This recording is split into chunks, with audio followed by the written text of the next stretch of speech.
eleki ebele, bolamu eleki ebele, nazwi initiative akotanga bolamu na Nzambe moko sima mosusu na vi na ngai, kasi nakoki te po eleki ebele, nazwi initiative akotanga bolamu na Nzambe moko sima mosusu na vi na ngai, nayoki moto pasi paske eleki ebele, bolamu yango bolamu Nzambe, bolamu Nzambe, ngalalaki olalaki te, solo seko batela ngai, nanimbaka yo nimbaka te, solo seko batela ngai, nabanzi mosika na uta, bolamu epesi kolela o, nabanzi bisika lokota ngai, bolamu epesi. Shalom peuple de Dieu, nous vous remercions au nom du Seigneur pour votre présence et en train de nous suivre dans cette émission, le temps du réveil. Nous sommes au studio éco-prophétique. Que le Seigneur bénisse tous ceux qui travaillent à cette grande chaîne éco-prophétique. Je ne suis pas seul, moi c'est le docteur Alain, votre humble serviteur, qui va présenter cette émission, l'heure du réveil. Aujourd'hui je ne suis pas seul, je suis accompagné des éminents hommes de Dieu qui vont animer cette émission avec moi. À ma gauche, je suis avec le révérend pasteur Bomolo. Vraiment, il peut nous saluer, pasteur. Ok, merci beaucoup. Moi, c'est le pasteur Bomolo de l'église La Parole Abondante. Merci. Merci beaucoup. Vous allez le suivre un peu de temps. Et à ma droite, je suis accompagné du révérend pasteur De Gaulle. Vraiment, pasteur, vous pouvez saluer le peuple de Dieu. Merci. Moi, je suis le pasteur De Gaulle Ngelikambia de l'église CCA Rema à Luanda. Merci. Je dis encore merci au Seigneur pour cette opportunité. Peuple de Dieu, soyez bénis. Nous allons parler sur le temps du réveil. Lisons la parole du Seigneur. Matthieu chapitre 24, le verset 37. La Bible dit ceci: ce qui est arrivé à l'époque de Noé arrivera de même au retour du Fils de l'homme. Ce texte est tellement riche, tellement fort. Le Seigneur dit ce qui arriva au temps de Noé, c'est ce qui arrivera au temps de l'avènement du Fils de l'homme. Quand nous faisons la lecture du temps, même sans montre, nous pouvons connaître le temps. Le signe nous montre le temps auquel nous sommes. L'été, quand nous sommes à l'été, il y a des signes qui prouvent que nous sommes à l'été. Quand l'hiver vient, il y a des signes qui prouvent que c'est l'hiver. Quand une femme est enceinte, il y a aussi des qui prouvent que cette femme est enceinte. C'est-à-dire on peut lire le temps par des signes. Laisse-moi dire encore à quelqu'un, le Seigneur est en train de lier son avènement avec des milliers d'années passées de l'époque de Noé. Ça c'est très fort. Le Seigneur veut nous dire que le passé est important pour celui qui veut connaître le futur. Donc notre futur a une référence dans le passé. Notre futur a un répertoire dans le passé. Notre futur a quelque chose, une prophétie dans le passé. Celui qui veut parler du futur, il doit interroger le passé. Laisse-moi dire encore à quelqu'un, celui qui veut aller plus loin, ou quand la maison est renversée par le vent et la pluie, comme Matthieu nous le dit, il ne faut jamais condamner la maison, mais il faut interroger le fondement. Car le fondement a été posé avant qu'on puisse monter le mur. Cela veut dire le résultat d'aujourd'hui est la conséquence d'hier. Galates chapitre 6, verset 7 dit: ce qu'un homme aura semé, il le moissonnera. Un verset rare que les chrétiens utilisent. Ce qu'un homme aura semé, il le moissonnera. Autrement, je vais dire, on sème dans le passé, mais nous moissonnons dans le futur. La moisson n'est que la continuité de la sémence du passé. Qu'est-ce que tu as semé dans le passé? Tu vas le récolter. Job chapitre 8, verset 8 nous dit: Interroge les générations passées. Sois attentif à l'expérience des pères, car nous sommes d'hier et nous ne savons rien. C'est lui qui veut interroger le futur ou le présent. Connaître le présent plutôt doit interroger le passé. Ton passé a une prophétie, une référence pour ton demain. Ecclésiaste chapitre 1 verset 9 dit ceci.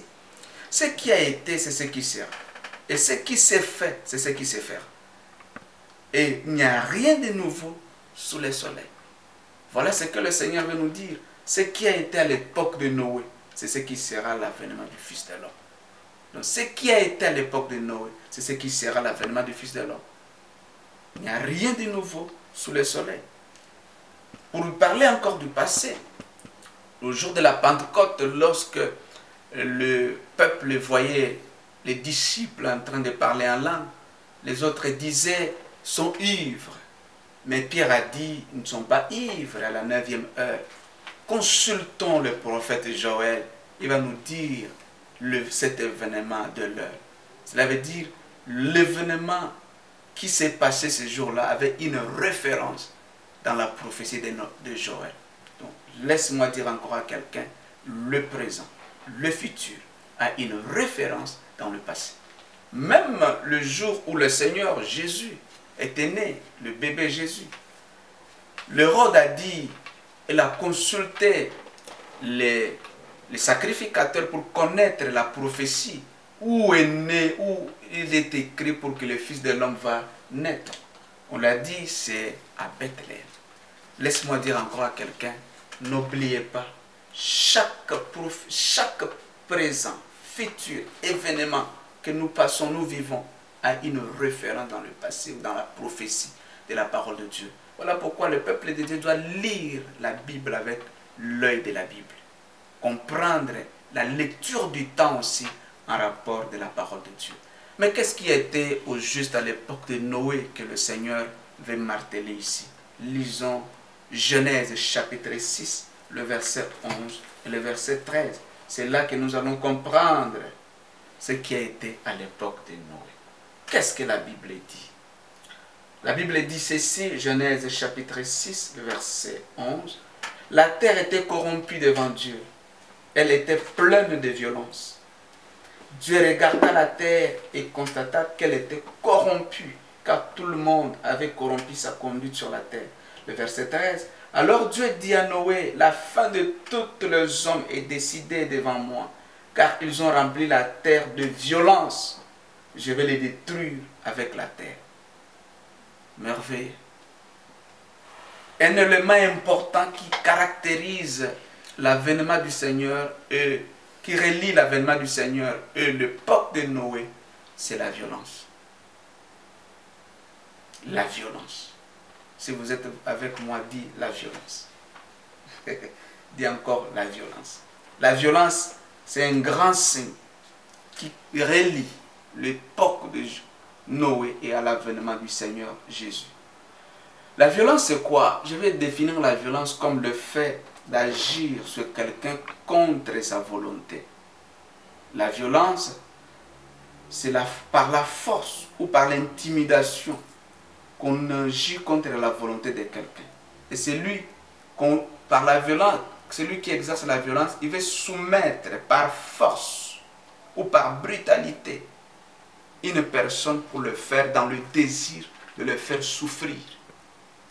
C'est ça la violence. Le monde aujourd'hui est devenu horrible à cause de la violence. Le monde se déchaîne du jour au jour à cause de la violence. Comme si la liberté n'a plus un sens. La violence, une vague de violence, la culture de la violence a pris place dans notre monde. On est en train de falsifier l'image de ce Dieu de paix par la violence. La violence est partout. Peu importe la nationalité, peu importe ta race, peu importe ta taille, mais la violence est là. Contre toutes les minorités subissent des conséquences. Par la violence, l'homme est en train de falsifier l'image de Dieu, comme je viens de le dire. La culture de la violence amène une culture de peur. On a maintenant peur de marcher même dans le bus, des avions, parce que la violence a rempli notre terre. La haine a pris place. Quand la violence est là, la culture de la haine du prochain prend place. Par la violence, l'homme n'a plus de valeur devant son prochain. On peut protéger les animaux, les arbres, mais l'homme n'a plus la protection. Parce que la violence a pris place. Et pour les hommes violents, tuer, c'est comme un jeu. C'est comme de la blague. Mais ils détruisent des vies humaines. Aujourd'hui, les autres êtres vivants ont plus de valeur sur la planète que l'homme à cause des cultures de la violence. Et plus la violence prend de place, plus la décision divine est là. À l'époque de Noé, laisse-moi te dire, plus l'augmentation de la violence était là, plus la décision de Dieu a été prise pour détruire le monde, détruire toute la race humaine. Suite à leur violence, Dieu a pris une décision. Frères et sœurs, par la violence, plus la violence augmente, plus ça annonce la fin de quelque chose. Ça annonce la fin de ce vieux monde. Plus la violence augmente, c'est un message qui dit le vieux monde est à sa fin. Plus la violence augmente, plus le temps de l'Église est à sa fin. Frères et sœurs, ressaisissons-nous. Ageux chapitre 1, verset 14 dit, le Seigneur a réveillé l'esprit du peuple. Que je termine cette introduction pour que les amis puissent aussi en parler. Plus la violence a de la place, plus nous devons savoir que c'est une invitation à la fin de toutes choses. La violence attire le jugement. La violence attire la colère. La violence a attiré le déluge. Maintenant, la violence va attirer la colère de Dieu. La violence actuelle annonce la fin d'un système, la fin de quelque chose. Ça annonce la venue de la colère de Dieu. Nous vivons dans un monde de plus en plus assoiffé de la violence. La violence semble être omniprésente, comme je viens de le dire. Elle ne tient compte des personnes, ni des classes sociales, ni des cultures, ni de l'âge. La violence aujourd'hui ne tient pas compte des places. Même dans les familles, il y a la violence. Dans les églises, il y a la violence. Dans les écoles, il y a la violence. Dans le lieu public, il y a la violence. Dans le lieu de service, il y a la violence. La violence en parole, violence en acte et partout. La violence est devenue omniprésente. Elle a pris beaucoup de formes dans notre société. Et la violence a pris beaucoup de noms. Vous pouvez appeler ça terrorisme, c'est l'expression de la violence. Vous pouvez appeler ça racisme, ce n'est que l'expression de la violence. La violence se cache derrière le mot xénophobie, c'est la violence. Islamophobie, génocide, le massacre, assassinat, agression d'un pays à l'autre, c'est toujours de la violence. La violence a pris toutes les formes, la persécution des minorités. Parce que tu es chrétien, moi je suis musulman, il y a maintenant, il n'y a plus de cohabitation, de tuerie. C'est ça la violence. La violence, c'est le système d'Aman dans la Bible qui veut nettoyer tous les juifs à l'époque.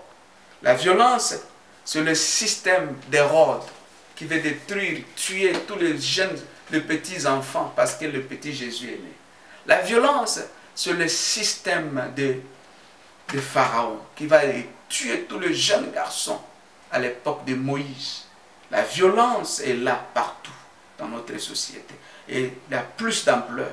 Aujourd'hui, la violence est là par des créations de guerres. Il y a des organismes qui créent des guerres pour faire augmenter la violence. Par des nettoyages des ethnies, parce que vous êtes de telles provinces, on vous nettoie tout. Parce que vous êtes de telles religions, on vous détruit tous. Le monde aujourd'hui se transforme du jour au jour par la violence. Laisse-moi vous dire, l'ONU est incapable de mettre fin à cette violence. Les conférences de paix sont incapables de mettre fin à cette violence. Laisse-moi dire encore à quelqu'un, même le cessez-le-feu n'apportera jamais la solution à la violence. Je vais passer la parole à mon frère qui est avec nous, le pasteur Bomolo, s'il a quelque chose. Mon frère pose, qu'est-ce qui stimule la violence? Quelles sont les causes de la violence? Merci beaucoup, docteur, pour la parole. Et je voudrais répondre à ta question qui est de savoir, quant à moi, ce que j'ai remarqué à travers votre intervention, c'est quoi? C'est que l'homme est au centre de la méchanceté dans la terre. Donc, c'est-à-dire quoi? L'humanité est la base de toute menace, de tout genre de comportements odieux que nous sommes en train de vivre ou subir sur la terre. Donc, mais je voudrais tout d'abord recommencer une chose, et que le message clé, c'est quoi? C'est ce que Christ est en train de dire. Il dit, ce qui arriva au temps de Noé, c'est ce qui arrivera aussi à l'avènement du Fils de l'homme. Alors, qu'est-ce qui arriva au temps de Noé? Au temps de Noé, ce qui était arrivé, c'était le déluge. Je voudrais dire à l'Église, réveillez ceux qui dorment, que l'avènement du Fils de l'homme est un fait réel. Amen. Qui va s'accomplir. C'est un fait réel. Le Maranatha qu'on dit n'est pas un slogan pour nous les chrétiens. Amen. Mais le Maranatha, le mot en araméen qui veut dire Christ reviendra, c'est une réalité. Amen. Christ a des rentrées. Amen. Il doit retourner. Alors, je vous dis que au temps de Noé, il y eut déluge. Et le déluge, c'est une réalité. Amen. C'est un fait vécu par les gens de l'autre temps. Ils ont vécu cela. Je vais vous donner un exemple. Les archéologues ont fait une découverte dans le bassin de la mer Méditerranée et ils ont vu que jusqu'à présent, il y a des villes englouties sous l'eau dans ces contrées. Wow. Vers la Byzance, l'ancienne Byzance, tout ça, la Chypre, le Malte, il y a des villes sous-marines jusqu'à présent pour dire que l'histoire du déluge n'est pas une narration, n'est pas un conte de faits, mais c'est une histoire vécue, c'est une réalité. Amen. Moi, j'ai déjà effectué un voyage vers la Namibie, l'Angola, vers le désert de Kalahari, voilà. Et j'ai vu des montagnes qui, autre temps passé, s'est trouvées en dessous des eaux. Wow. Pour dire que la terre, autrefois, a été engloutie. A subi les conséquences. Vraiment, c'est une réalité. Et Christ aussi reviendra, bien-aimé. Alors, le menace que nous sommes en train de vivre, c'est l'homme qui en est l'auteur. L'homme. Comme au temps de Noé, la méchanceté avait pris part sur les êtres humains et les humains étaient devenus des gens insupportables. Cela a fait que Dieu puisse dire, il s'est repenti d'avoir fait l'homme. Wow. Pourquoi? Puisque le comportement de l'homme était devenu odieux vis-à-vis de Dieu. Quel comportement là? Voilà. Aux temps anciens, dans le temps de Noé, ou alors au temps de Sodome et Gomorrhe, les gens s'aimaient comporter devant Dieu. Ils commettaient des actes abominables. Par exemple, l'homme couchait avec l'homme couchait avec l'animal, et la femme avec la femme, des choses de ce genre. Et aujourd'hui, nous sommes en train de le vivre dans notre société. Nous sommes en train de voir des hommes, des vivants, coucher avec des morts, ce qu'on appelle en français la nécrophilie. Nécrophilie. Les gens vivants dormir avec des morts. Ça, ce sont des actes abominables devant Dieu. Amen. Et Dieu avait dit, quand vous verrez l'abomination de la désolation, surtout établie dans le lieu très saint, il faut savoir qu'aujourd'hui, l'Église est aussi en train de subir la méchanceté de la race humaine. Ça, je ne vais pas le dire, je sais que le pasteur de Gaulle est mieux placé pour expliquer les choses qui se passent au sein de l'Église. Mais moi, je voudrais tout simplement épingler quelque chose sur la société. Vous savez, aujourd'hui, le nation qu'on appelle de grande puissance, ils sont en train aujourd'hui de dicter la loi sur les nations moins puissantes. Ça crée la violence. Ça crée la violence entre les nations. C'est pas visible, mais c'est remarquable. Voyez vous-même, ce dernier temps, il y a le flux des migrants qui quittent le Moyen-Orient pour Même l'Afrique chez nous. qui quittent le Moyen-Orient, l'Afrique subsaharienne, même l'Afrique du Nord, le Maghreb. Ils y quittent pour venir se réfugier en Europe, par exemple, en France, en Italie, en Allemagne, en Angleterre. Des Vous savez morts et des morts. de quelle manière ils sont en train de traverser la mer Méditerranée. Qu'est-ce qui cause cela? C'est l'homme qui maltraite son ami, son prochain. C'est ça la violence. Wow.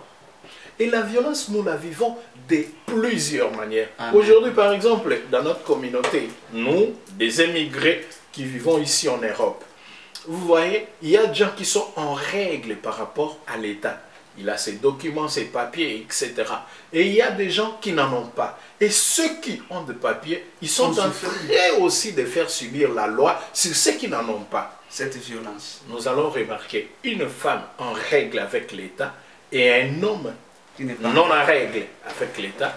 Vous voyez, il tente de faire une liaison conjugale. Et vous verrez qu'il n'y a pas d'équilibre. Alléluia. Puisque l'autre n'est pas positionné par rapport à la vie sociale et l'autre l'est. Alors celui qui l'est est en train de faire subir la loi sur celui qui ne l'est pas. Vous voyez, ça aussi c'est la violence, une violence tout à fait morale. Amen, amen, amen.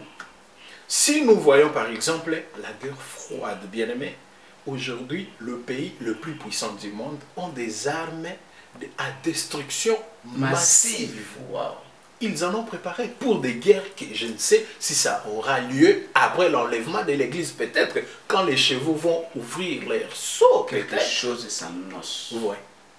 Donc, je voudrais dire à mes bien-aimés que ce qui s'est passé le temps ancien, c'est-à-dire que ce soit au temps de Noé ou alors au temps de Sodome et Gomorrhe, c'est ce qui va se passer à notre temps aussi. Wow. Avant l'enlèvement de l'église, Alléluia. nous allons voir ces choses. La race humaine va se rebeller même contre Dieu. Wow. La race humaine va s'élever même contre le loi de la nature. Amen. Aujourd'hui, je vais vous dire une chose. L'homme est en train, l'homme blanc est en train de faire des démarches pour aller habiter à Mars.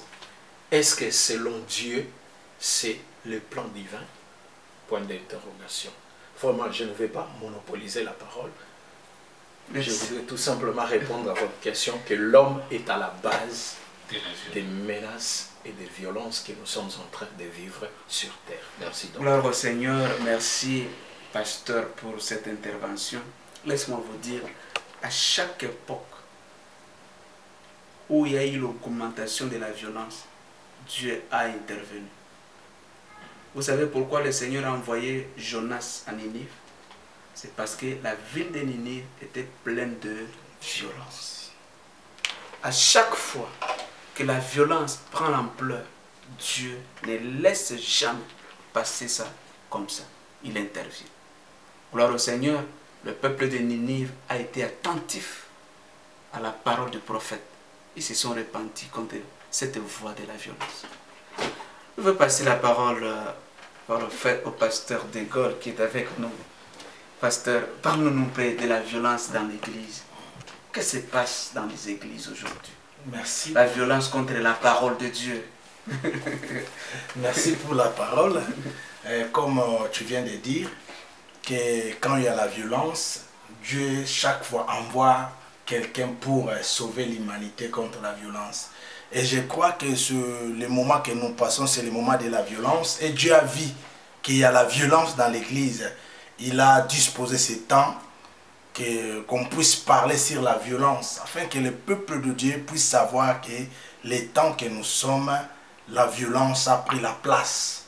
Même dans l'église, la violence a pris la place. Aujourd'hui, on parle compris. nous sommes des serviteurs de Dieu, nous sommes des enfants de Dieu, mais quand on regarde nos vies, nos comportements, il y a des signes de violence qui s'annoncent dans nos vies. Amen. Quand on regarde notre façon de vivre, notre façon de parler, notre façon de s'habiller, on voit qu'il y a des signes de violence. Ce qui me fait à des fois mal, parce qu'aujourd'hui, les chrétiens, même des serviteurs de Dieu, ignorent que le signe de la violence, c'est la promesse que le Seigneur avait annoncée bien avant. Que si on voit la violence, ça veut dire que le Seigneur est à la porte. Amen. Aujourd'hui, nous les serviteurs de Dieu, on ignore ça. Comme je disais, prêcher la bénédiction, c'est bien dans l'église. Prêcher parfois la prospérité, c'est bien. Prêcher les mariages, c'est bien. Mais les signes qui annoncent là, la violence là, pourquoi pas prêcher ça dans l'église, afin que le peuple de Dieu puisse se réveiller, comprendre que le Fils de Dieu est à la porte. C'est pour cela que je peux te dire, docteur, qu'aujourd'hui, comme le bien-aimé pasteur Bomolo a dit, c'est l'homme qui est à la base. Nous, les serviteurs de Dieu, on peut être à la base. Parce que si on prêche le retour de Christ, les peuples de Dieu comprennent que non, la violence est un signe qui annonce la fin de toutes choses. Donc c'est pour cela, nous devons toujours continuer à parler sur la violence afin que le peuple de Dieu puisse se réveiller à comprendre que le fait de retour de Jésus-Christ est une réalité, qu'un jour le Seigneur viendra. C'est ça. Pasteur, vous pouvez nous citer quelques exemples de la violence dans l'église? La violence dans l'église, je peux donner un exemple de la violence contre la parole de Dieu. Quand quelqu'un parfois prend les magies, il utilise ça dans l'église aujourd'hui. C'est la violence contre la parole de Dieu. Amen. Et les peuples de Dieu sont des innocents. Alléluia. À l'église aujourd'hui, parfois, quand une autre pasteur ne veut pas une autre pasteur venir prêcher dans son église, c'est la violence. Quand il met la poison pour une autre personne, c'est la violence. Il y a beaucoup de choses que nous, les serviteurs de Dieu, nous pratiquons, qui amènent aussi la violence dans le peuple de Dieu. Quand un autre pasteur, il voit qu'un autre pasteur prêche bien, il ne veut pas que le pasteur là vienne prêcher dans son église. Parce que quand il vient prêcher, il va prêcher ça, et les membres vont partir. Donc, c'est la violence de la parole de Dieu. Et les peuples de Dieu, ils vivent tout ça. Et maintenant, le peuple de Dieu, au lieu aussi les peuples de comprendre ça, il y a des peuples de Dieu qui sont devenus aussi des fanatiques. Il y a des fanatismes dans l'église. Malgré les pasteurs, il fait des choses bizarres, violentes contre la parole de Dieu, mais ils sont derrière les pasteurs, ils appuient aussi les pasteurs. Ce sont des choses qui arrivent. Merci beaucoup. Nous sommes presque à la fin, notre temps en train de... je crois que si le Seigneur le permet, on continuera à parler. La violence fait déborder la patience de Dieu. N'oubliez pas cela. Plus il y a la violence, plus la patience de Dieu vient à son terme pour détruire quelque chose. Comme le bien-aimé vient de le dire, et nous venons de le dire, la violence est un signe qui annonce la fin de ce système du monde. La violence est un signe qui annonce le retour du Seigneur. Dieu n'aime pas la violence, car sa parole nous dit d'être plein de douceur envers tous les hommes. Pasteur Bomolo a épinglé quelques instigateurs de la violence. On n'a plus de temps. Nous allons en parler, la politique comme instigateur de la violence. Nous allons en parler, la religion comme instigateur de la violence. Nous allons en parler, les forces sataniques aujourd'hui comme instigation de la violence. Comme le pasteur a épinglé un point, l'homme est l'instigateur de la violence. Vraiment, nous sommes presque arrivés à la fin. Nous disons merci au Seigneur, merci à tous les hommes de Dieu. Merci. Et le dernier mot, pasteur, pour terminer. Et que Dieu bénisse son Église et que Dieu bénisse les initiatives pour l'évolution et l'avancement de son œuvre. Au nom de Jésus-Christ. Merci pasteur, Merci. que le Seigneur vous bénisse, Amen. bénisse aussi votre femme, Madame Nancy, Merci que le Seigneur le beaucoup. comble de grâce. Merci. Aux prochaines occasions, nous serons là. Le pasteur, un dernier mot avant qu'on puisse terminer. Dernièrement, je bénis le Seigneur pour cette grâce et je bénis tout le peuple de Dieu qui soit béni au nom de Jésus-Christ. Merci. Oui, que le Seigneur pense aussi à vous pour votre contribution, à votre femme Marthe. Que le Seigneur le comble. Merci. Je dis merci au Seigneur pour cette opportunité. Ma prière, c'est Agis chapitre 1, verset 14, qui dit que le Seigneur réveille l'esprit du peuple, l'esprit des hommes de Dieu, l'esprit des grands sacrificateurs. Que Dieu réveille vos esprits à comprendre le temps que nous sommes. Je dis merci à l'école prophétique qui nous a donné cette opportunité. Merci à mon épouse Maggie et à mes deux enfants, Messi et Kratos. Je n'oublierai pas le pasteur Olivier qui nous accompagne et tous les enfants de Dieu. Soyez bénis au nom de Jésus. Amen. Bolamu eleki ebele, eleki ebele. Bolamu eleki ebele, eleki ebele. Nazwi initiative akotanga bolamu na Nzambe. Moko sima mosusu na vi na ngai, kasi nakoki te po eleki ebele. Nazwi initiative akotanga bolamu na Nzambe. Moko sima mosusu na vi na ngai, nayoki moto pasi paske eleki ebele. Bolamu yango, bolamu yango, bolamu ya Nzambe, bolamu ya Nzambe. Ngalalaki olalaki te, solo seko batela ngai, nanimbaka yo nimbaka te, solo seko batela ngai, nabanzi mosika na uta, bolamu epesi kolela o.